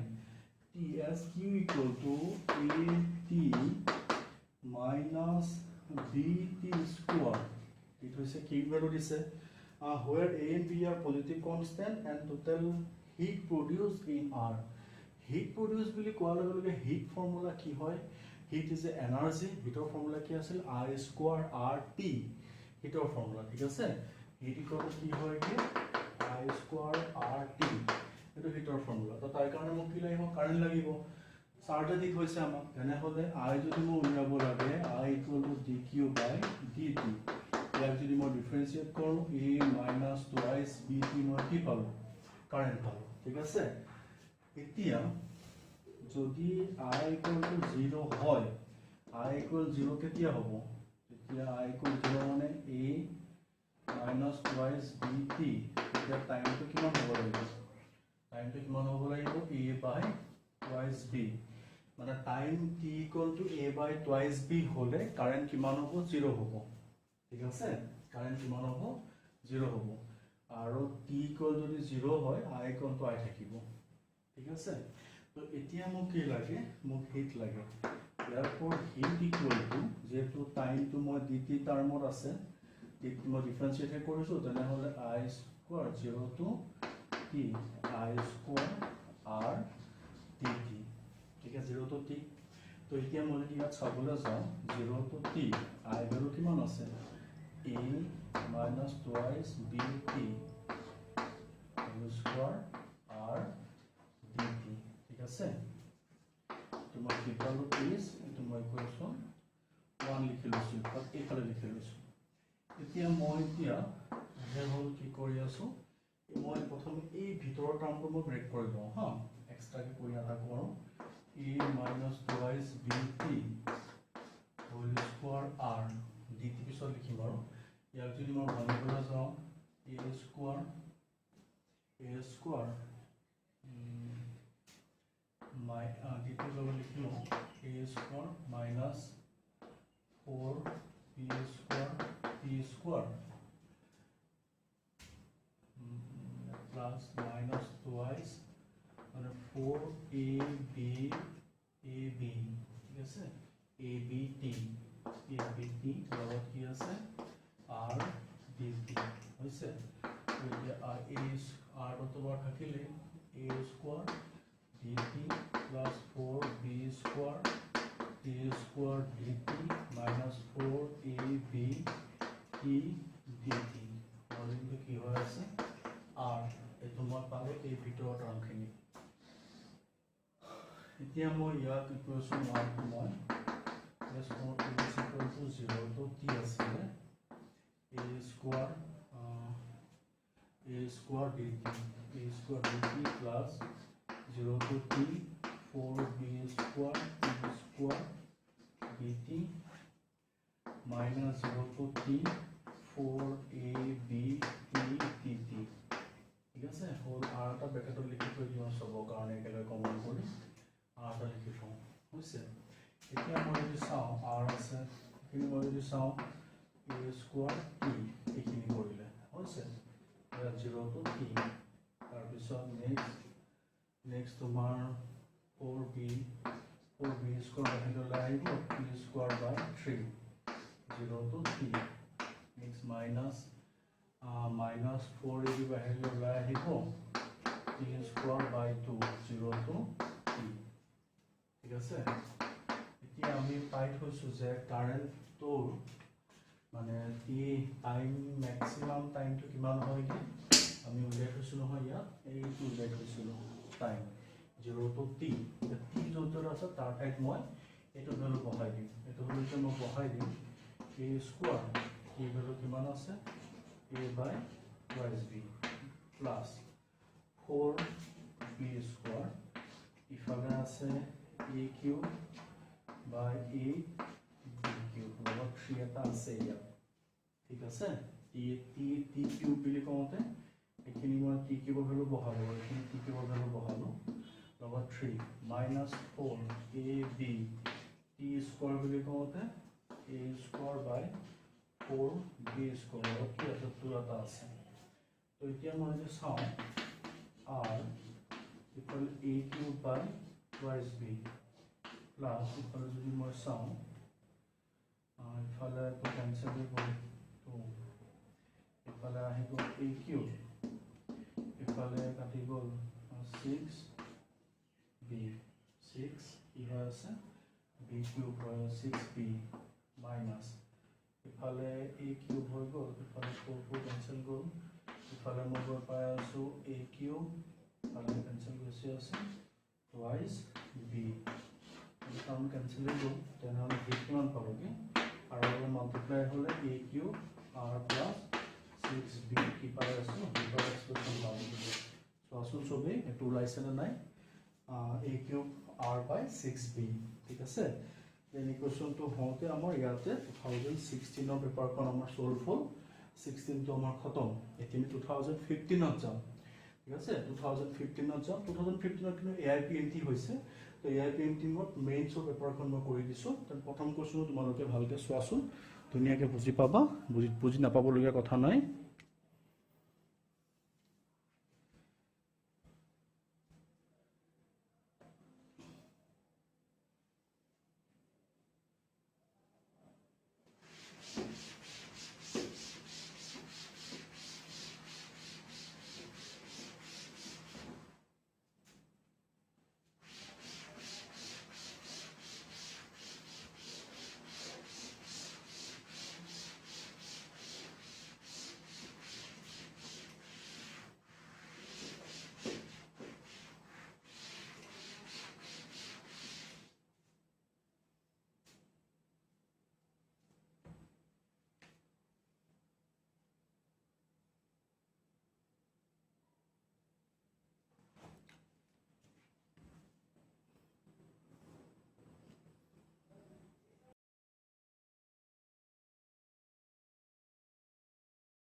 then 2015ত এতিয়া আহিছোঁ, 15ৰ প্ৰথম কুৱেশ্যনটো আছে। কুৱেশ্যনটো diagram এটা আছে, মই ডায়েগ্ৰামটো আঁকি লওঁ প্ৰথমে। ডায়েগ্ৰামটো তোমাৰ আছে, ইফালে এটা ৰেজিষ্টাৰ দিয়া আছে, ইফালে এছ বুলি লিখা আছে, তাৰ লগত তোমাৰ ইফালে ৰেজিষ্টেঞ্চ আছে, তাৰ লগত বেটাৰী আছে, কানেক্ট আছে। ইয়াত তোমাক দিছে 20 ওম, ইয়াত তোমাক দিছে 480 ওম, ইয়াত তোমাক দিছে 40.8 ওম, ইয়াত তোমাক দিছে ই ইকুৱেল টু 30 ভল্ট, ঠিক আছে। এতিয়া কুৱেশ্যন নম্বৰ পঢ়ি দিছোঁ। A circuit contains an ammeter, ammeter বুলি কৈ দিছে, a battery of 30 volt and a resistance of 40.8 ohm, all connected in series, okay, বঢ়িয়া। If the emitter has a coil of resistance 480 ohm, 480 ohm and shunt of 20 ohm, shunt বুলি ক'লে parallel resistance বুলি গম পাই যাওঁ আমি। The reading in the emitter will be, reading of the emitter will be বুলি কোৱা মানে তোমাক ঘূৰাই পকাই কৰিছে কাৰেণ্ট কিমান, কাৰেণ্ট কিমান উলিয়াবলৈ যাওঁতে কাৰেণ্ট ওলাবলৈ EMF দিছে, লাগে কি E by R, resistance equivalent resistance লাগে। তাৰ কাৰণে ইহঁত দুটা কিহত আছে, পেৰেলাল আছে, তেনেহ'লে 1 বাই আৰ বুলি ল'লোঁ, দেন 1 বাই 20 প্লাছ 1 বাই 480, এইকেইটা তুমি ইকুইভেলেণ্ট উলিয়াবা। তাৰপিছত আৰ্ক চিৰিজ, তেনেহ'লে ইহঁতৰ লগত ই কিহত আছে, পেৰেলাল চিৰিজত আছে, তেনেহ'লে চিৰিজত থাকোঁতে 40.8 প্লাছ কি হ'ব আৰ আহিব, আৰ টো দিয়াৰ পৰা পাবা, তেনেহ'লে আই ইকুৱেল কি আছে, ই মানে কিমান, ই বাই আৰ এছ, ই কিমান আছে 30 ভল্ট, আৰ এছ কিমান আছে, আৰু এইখিনি আছে, এইখিনি ভেলু পুট কৰি দিবা 40 প্লাছ 8 প্লাছ 8, ঠিক আছে। এইখিনি এতিয়া কৰিবা আৰু মই আনচাৰটো পানীটো কৈ দিছোঁ 0.5 পাবা, ঠিক আছে। এইটোৱে কুৱেশ্যন, একো টান নহয়, ধুনীয়াকৈ চাগে বুজি পাইছা, ঠিক আছে। ইয়াৰ পিছৰ কুৱেশ্যনটো চোৱা এতিয়া চবেই।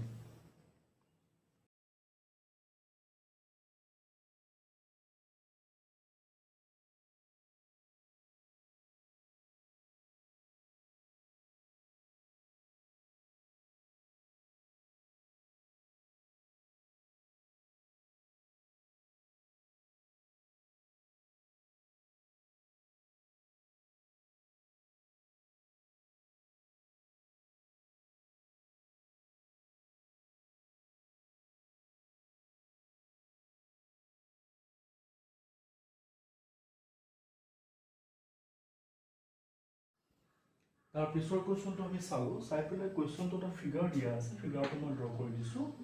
ফিগাৰটো চোৱা এটা ৱায়াৰ কৈছে পটেনচিয়মিটাৰৰ এ আৰু বি আছে ৱায়াৰডালৰ ইফালে আমাৰ ড্ৰাইভাৰ সেলটো আছে ই নট তাৰ লগত এটা ৰেজিস্ট্যান্স দি থৈছে হেতু হৈছে R1 আমি ইয়াত লগাইছে আৰু ৱায়াৰডালৰ লেন্থ কৈছে ক্যাপিটেল L ঠিক আছে তাৰ পিছত এটা ব্যাটাৰি সেল লগাইছে উইথ গ্যালভানোমিটাৰ লগাই জকি লগত কানেক্ট কৰিছে জকি লগত কানেক্ট কৰোতে ইয়ালৈকে ডিসটেন্সটো L বুলি কৈছে আৰু এই ৱায়াৰডালৰ ৰেজিস্ট্যান্স কৈছে স্মল r বুলি ঠিক আছে এইখিনি আমাক ক'লে এটা কোৱেশ্চনটো মই পঢ়ি দিছো a potentiometer wire of length L capital L and a resistance small r in series with a battery of EMF E naught and a inter resistance R1 and unknown EMF E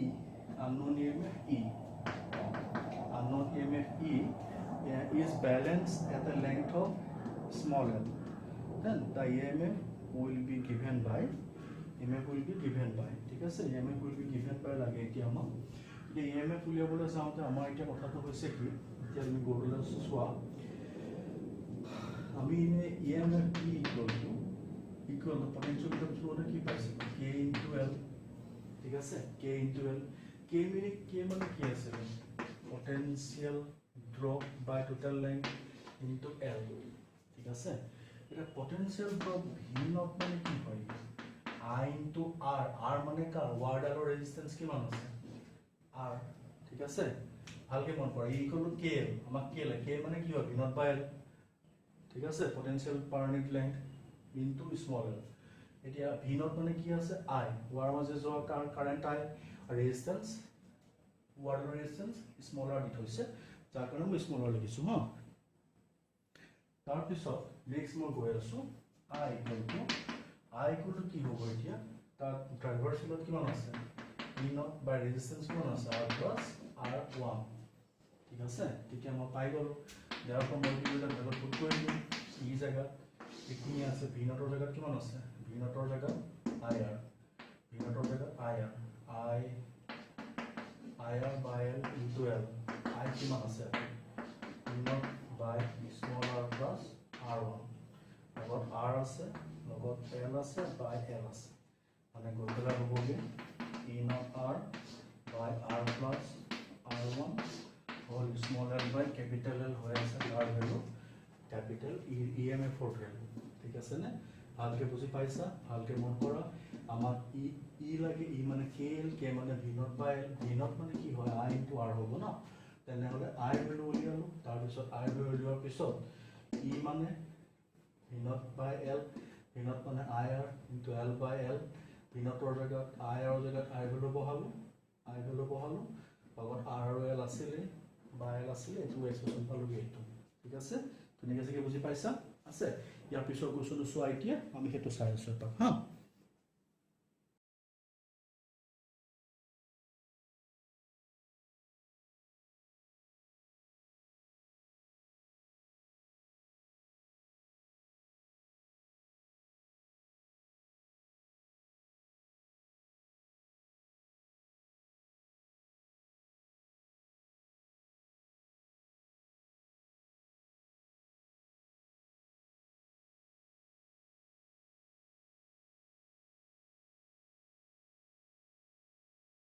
তাৰ পিছৰ কোৱেশ্চনটো আছে two cities are 150 kilometer apart electric power is sent from one city to another city through copper wires the fall of potentiometer per kilometer is 8 volt fall of potentiometer per kilometer 8 volt তেনেহলে total potential drop কিমান হ'ব per kilometer যদি 8 volt হয় 150 kilometer কৈছে এটো হৈ গল potential drop আৰু average resistance per kilometer is 0.5 কৈছে তেনেহলে average resistance যদি হয় 0.5 কিমান kilometre 150 kilometre then power loss সুধিছে then power loss এ হ'ল যি নহওক power formula হ'লে v square by r তেনেহলে v square কিমান আছে 150 into 8 whole square by 0.5 into 150 কৰি চাবা ওলাই যাব ঠিক আছে মোৰ মতে একো ডাউট থাকিবলগীয়া নাই এইটো কুৱেশ্যনছ তাৰপিছত চবেই নেক্সট কুৱেশ্যনটো এপাক চাই লোৱাচোন ভালকৈ চাই লোৱা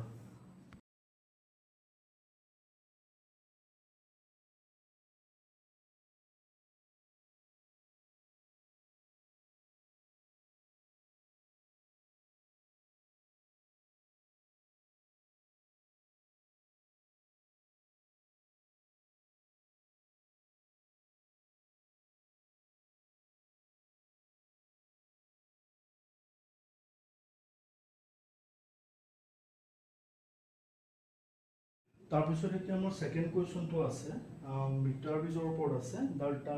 resistance in the two arms of the meter bridge are 5 ohm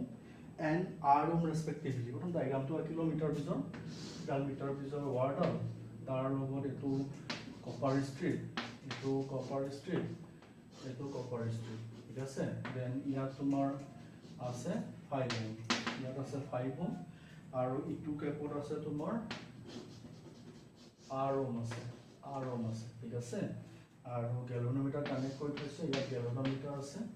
আৰু বাই কুৱেশ্যন ইয়াৰ লগত বেটাৰী চেল লগাই থৈছে আৰু বেটাৰী চেল আছে তাৰ লগত ৰেজিষ্টেন্স লগাই থৈছে এইটো আৰু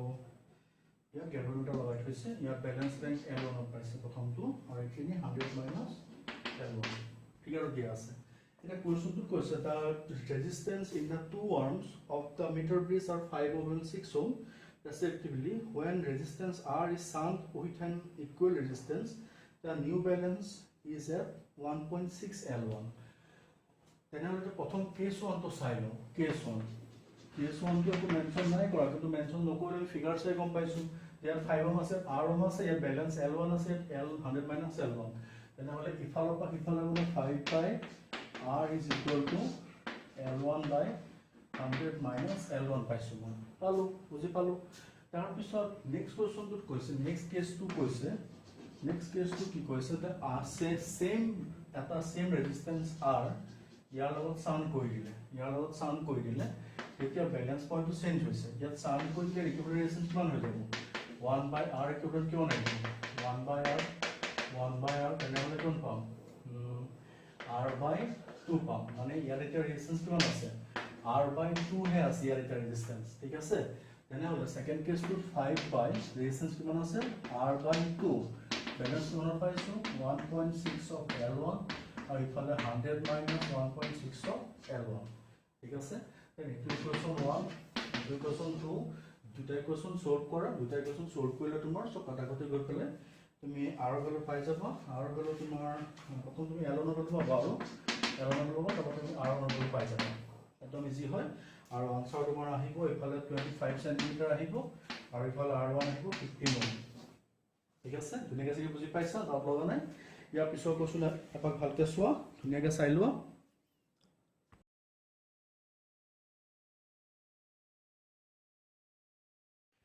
তাৰ পিছৰ কোৱেশ্যনটো চোৱা কোৱেশ্যনটো বহুত মানে ব্ৰড কৰি দিছে কোৱেশ্যন দিছে মন কৰিবা হা a potentiometer circuit has been set up for finding the internal resistance of a given cell. So, the main battery used across the potentiometer wire has an EMF of 2 volt. The main battery to come in a potentiometer. And negligible interfaces. The potentiometer wire itself is 4 meter long. It length and when the resistance are connected across the given cell has value of about infinity connect about 9.5 volt. It is so. ইয়াৰ কোন trick লগাই দিলে when the resistor R বুলি কওঁতে মানে তোমাৰ এক্সটাৰ্নাল ৰেজিস্টৰ is এটা given সেলৰ connect কৰিছে এবাৰ ইনফিনিটি ৰেজিস্ট্যান্সৰ কানেক্ট কৰিছে এবাৰ 9.5 ohmৰ কানেক্ট কৰিছে ঠিক আছে এতিয়া আমি সোৱা যদি ইনফিনিটি কানেক্ট কৰে কাৰেন্ট ফ্লো নহব তেনেহলে ইনফিনিটি কেছটো কোনো সম্পৰ্কই নাই আমাৰ লগত তেনেহলে আমি এক্সটাৰ্নাল ৰেজিস্ট্যান্স কিমান কনসিডাৰ কৰিম এক্সটাৰ্নাল ৰেজিস্ট্যান্স আমি 9.5 ohm কনসিডাৰ কৰোঁ আমার দুটা দিছে এটা ইনফিনিটি দিছে এটা এটো দিছে কিন্তু ইনফিনিটি যদি আমি কানেক্ট কৰো তাহলে কাৰেন্ট ফ্লোই নহব তাহলে ইনফিনিটি কোনো কামেই নাই কি আমাৰ কাৰণে ঠিক আছে আমাক মানে কেস দুটা দিছে এটা ইনফিনিটি কাৰণে দিলে এটা 9.5 দিছে ইনফিনিটি যদি মই এক্সটাৰ্নাল ৰেজিস্ট্যান্স লও কাৰেন্ট ফ্লো নহব গতিকে মোৰ ইনফিনিটি কোনো কাম নাই মোক লাগিব এটো এটা কথাটো হৈছে যে তাৰ পিছত কৈছে the balancing length on the potentiometer wire are found to be 3 meter and 2.85 respectively. The value of internal resistance of the cell is given by. The কথাটো হৈছে কি আমি যদি এটা চাও আমাক internal resistance কিমান হ'ব L1 by L2 minus 1 into capital R. এতিয়া কথাটো হ'ল আমাক balance লৈ ক'ত ক'ত পাইছো বুলি কৈছে of the wire are found to be 3 meter and 2.5. প্ৰথম 3 meter পাইছে second time 2.85 meter পাইছে 1 আৰু extra resistance আমি infinity লৈ লাভ নাই কি ল'ব লাগিব 9.5 এইখিনি ক্যালকুলেশন কৰিলে আমি কি পাই যাম আমাৰ কোৱেশ্চনটো আমাক ইন্টাৰনেল ৰেজিস্ট্যান্স সুধিছে ইন্টাৰনেল ৰেজিস্ট্যান্স আমি পাই যাম ধুনিয়াকে পাই যাম ঠিক আছে একো ডাউট নাই কিয়া এইকনলে চাগে বুজিছা তো এইগুণতে আমাৰ 2014 ৰ আমি পেপাৰ সলভ কৰিলো হা 2014 তো আমাৰ ইয়াৰ পিএমটি হৈছিল 2013 ত নিড হৈছিল ঠিক আছে তো 2013 পেপাৰখন এপাক চেক কৰি লওঁ তোমালোকে প্ৰথম কোৱেশ্চনটো চোৱা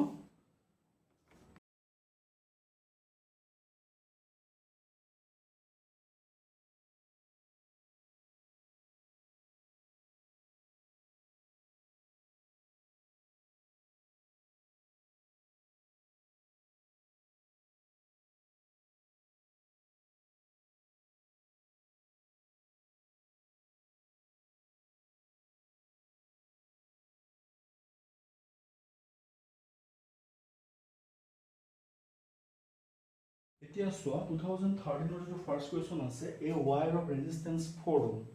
এ ওয়ায়াৰ অফ ৰেজিস্ট্যান্স 4 ওহম ঠিক আছে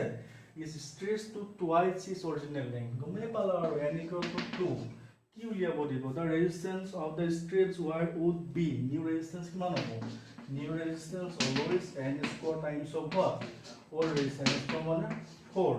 or resistance কিমান 4 মানে 16 হ'ব all resistance হৈ গ'ল কৰিব লগা নাই হৈছে বুজি পাইছা তাৰ পিছৰ কোৱেশ্চনটো চোৱা একেবাৰে ইজি সেকেন্ড কোৱেশ্চনটো চোৱা ধুনিয়াকে বুজি পাবা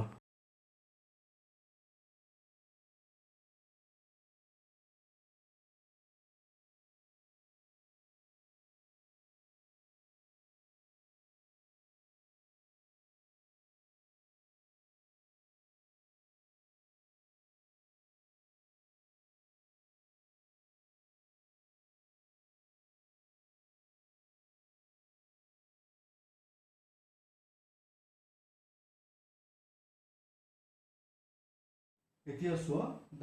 তাৰ পিছৰ কোৱেশ্চনটো আছে the internal resistance of a 2.1 volt cell EMF দিছে 2.1 volt দিছে ঠিক আছে in which gives a current of I দিছে 0.2 ampere I দিছে 0.2 ampere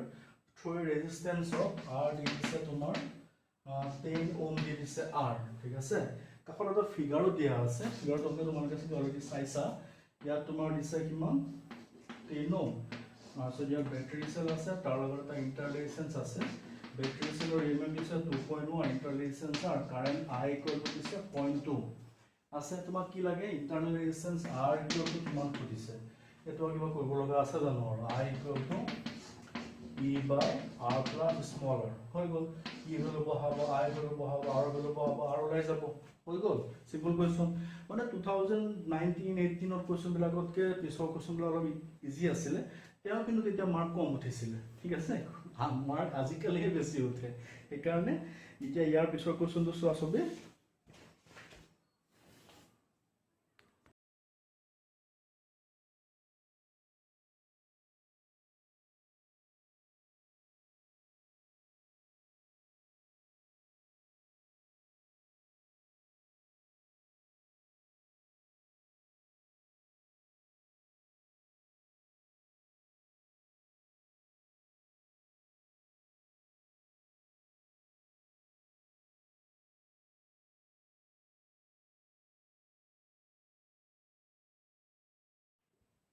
আৰু এটা 2013 ৰ লাষ্ট কোৱেশ্চনটো আছে তাৰ এটা ফিগাৰ দি থৈছে কোৱেশ্চনটো দিয়া আছে বাৰু মই প্ৰথম ফিগাৰটো ড্ৰ কৰি লওঁ ফিগাৰটো দি দিছে এটো গম পাইছে আৰু গেলভানোমিটাৰ মাজত দিয়া মানে হুইস্টন ব্ৰিজ কন্ডিশন আহিলে ঠিক আছে তো ইয়াত তোমাৰ দিছে 10 ওহম ইয়াত দিছে তোমাৰ 30 ইয়াত দিছে 30 ইয়াত দিছে 90 ইয়াত আছে 5 ইয়াত আছে তোমাৰ 7 কাৰেন্ট গৈছে I তো কোৱেশ্চনটো কি দিছে the resistance of the four arms কৈ দিছে আৰু তাৰ পিছত দিছে EMF internal resistance of the cell 7 volt and 5 ohm দি দিছে if the galvanometer resistance is 50 ohm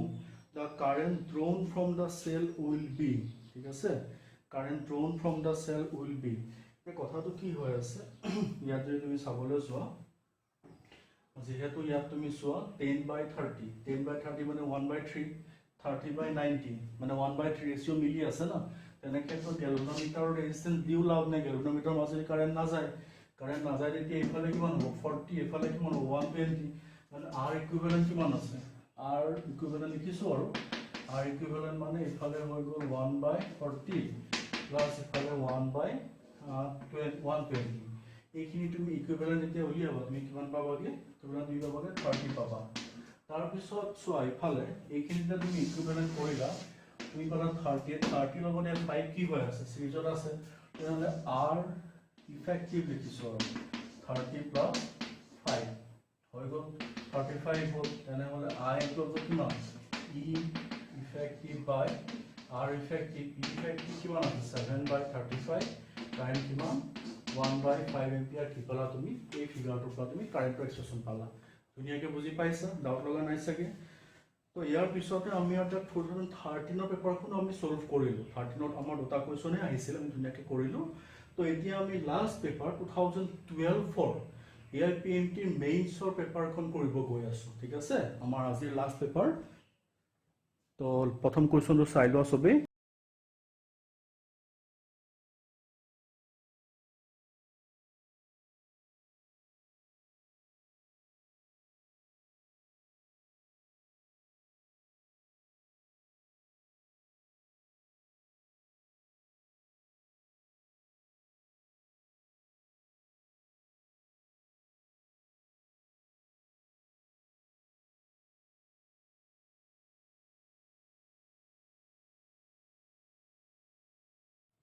তো এতিয়া আমি 2012 পৰ যখন ফাৰ্স্ট পেপাৰ আছে ফাৰ্স্ট মানে যেটো ফাৰ্স্ট কোৱেশ্যন আছে তাক আমি ড্ৰ কৰি লৈছো ইয়াত আমাক R দিছে ইয়াত তোমাক দিছে 5 ওহম দিছে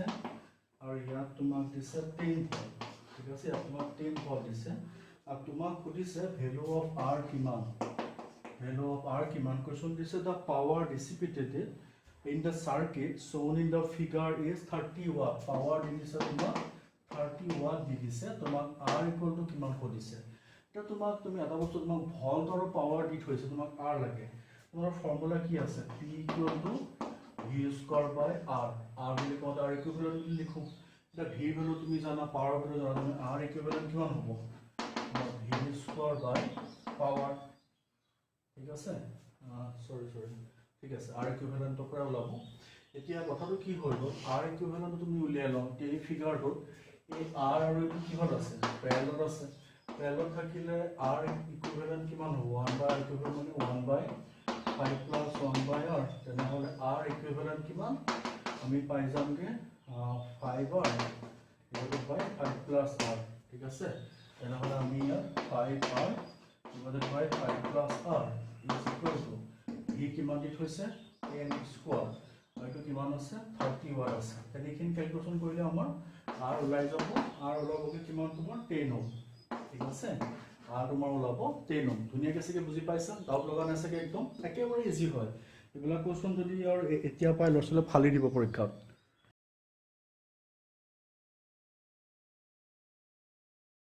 তো এতিয়া আমি নেক্সট আহিছো লাষ্ট কোৱেশ্যনটো আহিছো আমাৰ কোৱেশ্যন দিয়া আছে cell having EMF interresistance R connected across a variable extra resistance R. As the resistance R is increased, the plot of potential difference across R. V versus R লাগে একটু কৰিব লগা নাই V versus R মই graph দিয়ে থৈছিলো ঠিক আছে মই তোমালোকৰ যেটো থাৰ্ড লেকচাৰ পঢ়াইছিলো EMF or potential difference EMF and terminal potential difference relationship উলিয়াইছিলো that E versus R and V versus R মই গ্ৰাফ বনাই দিছিলো তাত ধুনীয়াকৈ তথাপিতো এটা কোৱেশ্যনটো দিছে কাৰণে মই পাক কৰি দিম বাৰু কোৱেশ্যন তুমি চোৱা তোমাক ইনে এটা কোৱেশ্যনটো ক'লে ইণ্টাৰ ৰেজিস্ট্যান্স কৈছে E ইকুৱেল টু কিমান হয় R plus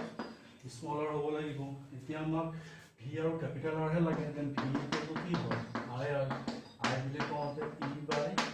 R plus R into capital R এটা কি হৈ আছে V হৈ আছে ঠিক আছে একেলগে বুজিছো তো এতিয়া ইয়াৰ যদি মই চাওঁ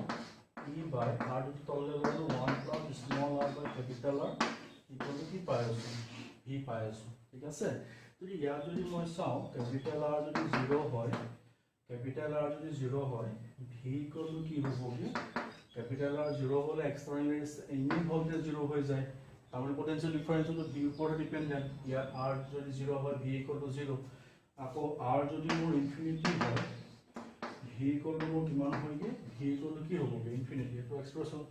যদি সেইটো হয় তেনে গ্ৰাফ যদি মই ড্ৰ কৰিব যাওঁ গ্ৰাফ ড্ৰ কৰিব গ'লে মোৰ গ্ৰাফটো কি হ'বগে 0 থাকিলে 0 গৈ পেলাই ইনফিনিটি হ'বগে তো তোমাৰ এইটো গ্ৰাফ হ'ব ইয়াত ইনফিনিটি ইফালে তোমাৰ আহিব আৰ ইফালে 0 ইফালে ভল্টেজ ভাৰ্চেছ আৰ ঠিক আছে এইটো হ'বগে আমাৰ লাষ্ট গ্ৰাফটো তো আজি আমি ধুনীয়াকৈ ইয়াৰ পৰা 2020 পৰা আমি আৰম্ভ কৰিলোঁ 2012 ঠিক আছে আৰু এটা বস্তু আমি নটিচ কৰিছোঁ মিনিমাম 3টা কুৱেশ্যনছ নিটত 2016 পৰা 17 পৰা ইনক্লুডিং ইণ্ডিয়াত কম্পালচৰি বেলেগ এক্সাম একো নহয় 17 2018 2019 2020 আমি প্ৰতি বছৰে 3টা কুৱেশ্যন কিন্তু ইয়াততো 4টা কুৱেশ্যন পাইছোঁ 20 তো 3টা কুৱেশ্যন মানে 12 মাৰ্কছ ঠিক আছে 12 মাৰ্কছ প্ৰতি বছৰে এই কাইনেটিক চেপ্টাৰৰ পৰা আহি আছে গতিকে কাইনেটিক চেপ্টাৰটো যদি ভালকে চোৱা লেকচাৰ যদি ভালকে চাই লোৱা এই 12 মাৰ্কছ তোমাৰ ইজিলি আহি যাব ঠিক আছে মই দেখোঁ মই নটিচ কৰি থাকোঁ বহুতক মই দেখোঁ বহুতে লাইভ দিয়ে বা বহুতে মটিভেট কৰে যে নিটত ফিজিক্সত একদম ফিজিক্সত হাউ টু গেট 140 আৰে ভাই 10 মিনিটৰ ভাষণবাজি কৰি থাকিলে 140 নাপায় ল'ৰা ছোৱালীয়ে 140 নাপায় এইটো মিছাকৈ লাভ নাই এতিয়া এই 12 মাৰ্কটোৰ কাৰণে তোমালোকে চোৱা আমি এইটো 7 নম্বৰ লেকচাৰ এটা লেকচাৰ যদি 1.5 ঘণ্টাকেও হৈছে লগভগ 10 আৱাৰ্ছ এইটো মইহে কৰাইছোঁ তেন তুমি যেতিয়া পঢ়িব লাগিব এই গোটেই কণ্টেণ্টছখিনি পঢ়োঁতে তোমাক 30 আৱাৰ্ছ লাগি যাব 30 আৱাৰ্ছ ঠিক আছে আফটাৰ কমপ্লিটিং 30 আৱাৰ্ছ ষ্টাডি মই তোমাক ক'ব পাৰিম বা ইউ কেন চে মি যে ছাৰ 12 মাৰ্কছ চিয়'ৰলি পামেই এই চেপ্টাৰৰ পৰা after 30 hours continue study on this chapters ঠিক আছে গতিকে এনেই কোনোবা টিপ চাই ক'ৰবাত মানে আধা ঘণ্টা কিবা এটা শুনিলেই 145 150 ঠিক আছে নিটত ফিজিক্সত কেতিয়াও নাপায় একদম মিছা কথা ঠিক আছে গতিকে ভালকৈ এনালাইচিছ কৰি প্ৰতিটো বস্তু পঢ়ি যোৱা ঠিক আছে এটা চেপ্টাৰ ৱাইজ টাৰ্গেট লোৱা যে এইটো চেপ্টাৰৰ পৰা যদি 3টা কুৱেশ্যন আহে 12 মাৰ্ক ইয়াত আহে এইটো কুৱেশ্যনৰ পৰা 4টা কুৱেশ্যন এইটো কুৱেশ্যনৰ পৰা এটা কুৱেশ্যন চাই এটা কুৱেশ্যন পৰা কৰিমেই এনি হওঁ ঠিক আছে তেনেকৈ তুমি ট্ৰাই কৰা তুমি ভাই ফিজিক্সত আউট অফ 180 তুমি 150 স্কোৰ তুমি কিয় নাপাবা তুমি মোক কোৱা ঠিক আছে মই তোমাক কৈ আছোঁ গতিকে অকণমান ভালকৈ চবেই পঢ়া ভালকৈ জোৰ দিয়া ঠিক আছে আমি নগাঁৱত থাকিয়ে আমি নগাঁৱৰ পৰাই অসম তথা ভাৰতবৰ্ষত আমাৰ ল'ৰা ছোৱালীক কিমান পটেনচিয়েল আছে আমি দেখাব লাগিব ঠিক আছে গতিকে ভালকৈ পঢ়া নগাঁও তথা অসমৰ নাম ভাৰতবৰ্ষৰ ভিতৰত আমি উজ্বলাব লাগিব ঠিক আছে গুড লাক